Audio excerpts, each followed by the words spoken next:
तो बिहार विधानसभा चुनाव में प्रधानमंत्री नरेंद्र मोदी और मुख्यमंत्री नीतीश कुमार की जोड़ी ने एनडीए को ऐतिहासिक और प्रचंड बहुमत दिलाकर सचमुच कमाल कर दिया।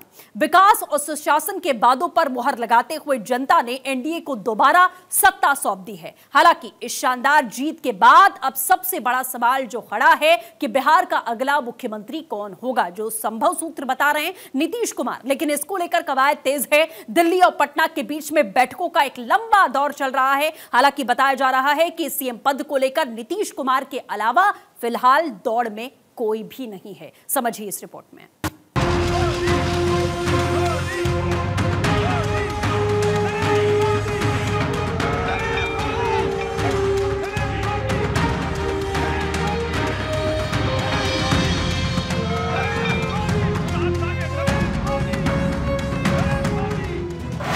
मोदी नीतीश की जोड़ी हिट, परिणाम सुपर हिट।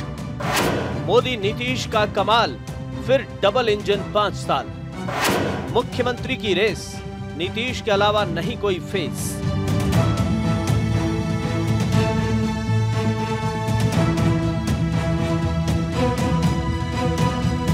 बिहार विधानसभा चुनाव में एनडीए ने ऐतिहासिक और प्रचंड जीत हासिल कर एक बार फिर प्रदेश की सत्ता पर अपना कब्जा जमा लिया है। ये जनादेश न सिर्फ गठबंधन की एकजुटता और सुशासन के वादों पर जनता के विश्वास को दर्शाता है, बल्कि एक साफ संकेत देता है कि बिहार ने विकास और स्थिरता को चुना है।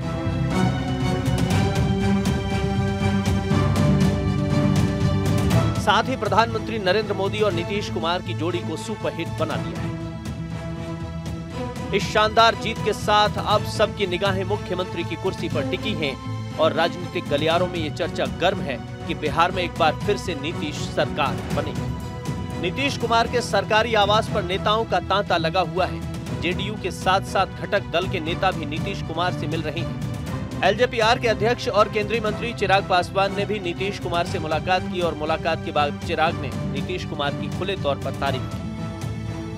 मुख्यमंत्री के चेहरे के तौर पर लोक जनशक्ति पार्टी रामविलास, जैसा मैंने कहा और जिसका जिक्र केंद्रीय गृह मंत्री जी के द्वारा किया गया था कि तमाम विधायक बैठेंगे और संविधान की मर्यादा भी यही कहती है कि तमाम विधायक ही इवेंचुअली चुनने का काम करते हैं।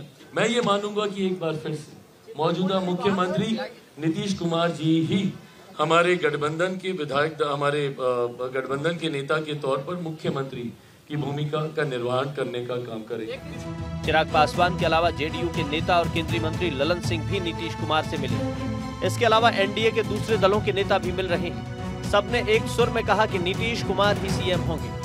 उन्हीं की अगुवाई में इतना बड़ा बहुमत हमें मिला है एनडीए को, तो निश्चित तौर पर बधाई के पात्र हैं। माननीय प्रधानमंत्री जी को भी आपके माध्यम से बधाई देते हैं। और सब लोग जानते हैं कि मुख्यमंत्री जी में क्षमता है, मुख्यमंत्री जी में बिहार को लीड करने की क्षमता है, तो निश्चित तौर पर उन्हीं का बात आएगा, उन्हीं के नाम आएगा और वही मुख्यमंत्री बनेंगे। दरअसल बिहार की जनता ने ऐतिहासिक जनादेश दिया है। एनडीए की सुनामी में लालू की पार्टी आरजेडी और ग्रैंड ओल्ड पार्टी कांग्रेस दोनों पूरी तरह से डूब गई। एनडीए ने 2010 करीब रिपीट कर दिया। परिणाम एक बार फिर से देश की राजनीतिक पटल पर यह सिद्ध करता है कि अगर नरेंद्र मोदी ने कमान संभाल ली हो तो असंभव भी संभव है। यानी मोदी हैं तो मुमकिन है। एनडीए 202, महागठबंधन 35, अन्य 6।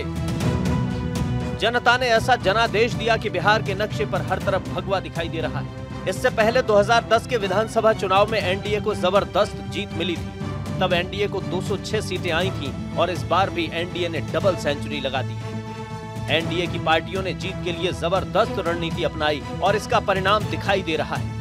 एनडीए की सभी पार्टियों का स्ट्राइक रेट जबरदस्त रहा। बीजेपी 101 सीट पर चुनाव लड़ी, 89 जीती, 88% स्ट्राइक रेट। जेडीयू 101 सीट पर चुनाव लड़ी, 85 जीती, 84% स्ट्राइक रेट। एलजेपी-आर 28 सीटों पर लड़ी, 19 जीती, 68% स्ट्राइक रेट। एचएएम 6 सीट पर लड़ी, 5 जीती, 83% स्ट्राइक रेट और आरएलएम 6 पे लड़ी, 4 जीती, 66% स्ट्राइक रेट।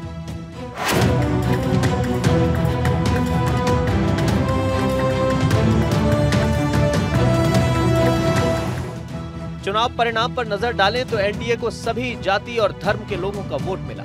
चुनाव में जातीय समीकरण पूरी तरह से ध्वस्त हो गया। इस चुनाव में एमवाई का नया ट्रेंड देखने को मिला।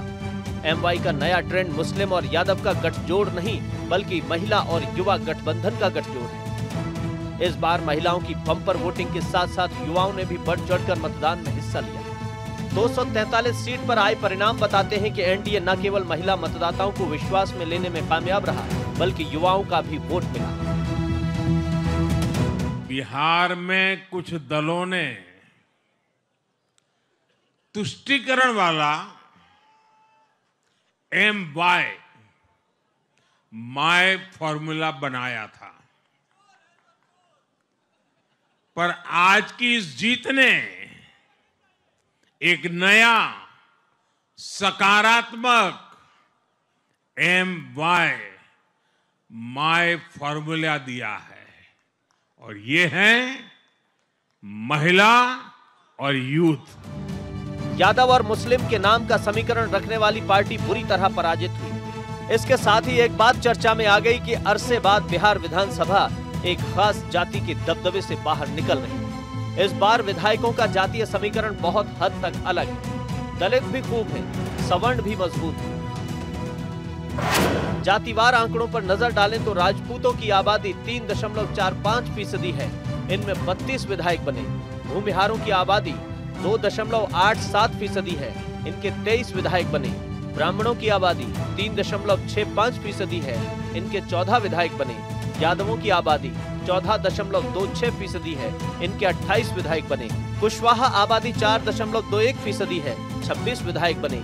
कुर्मी आबादी 2.87% है। 25 विधायक बने। वैश्य आबादी 5.12% है। 26 विधायक बने। दलित आबादी 19.65% है। 36 विधायक बने। मुस्लिम आबादी 17.70% है। 11 विधायक बने। बिहार विधानसभा चुनाव का परिणाम न सिर्फ भारतीय राजनीति का एक रोमांचक अध्याय है, बल्कि ये इस बात का स्पष्ट संदेश भी देता है कि जनता ने अस्थिरता और नारों पर स्थिरता और सुशासन को वरीयता दी है। एनडीए की ये ऐतिहासिक जीत केवल अंकों का खेल नहीं है, बल्कि डबल इंजन की सरकार पर बिहार के मतदाताओं की तरफ से लगाई गई एक अभूतपूर्व मुहर है। ये विजय दिखाती है कि प्रधानमंत्री नरेंद्र मोदी का करिश्मा, उनकी जन कल्याणकारी योजनाएं और उन पर जनता का अटूट विश्वास आज भी भारतीय राजनीति में सबसे बड़ी शक्ति है। Bureau report, Bharat 24।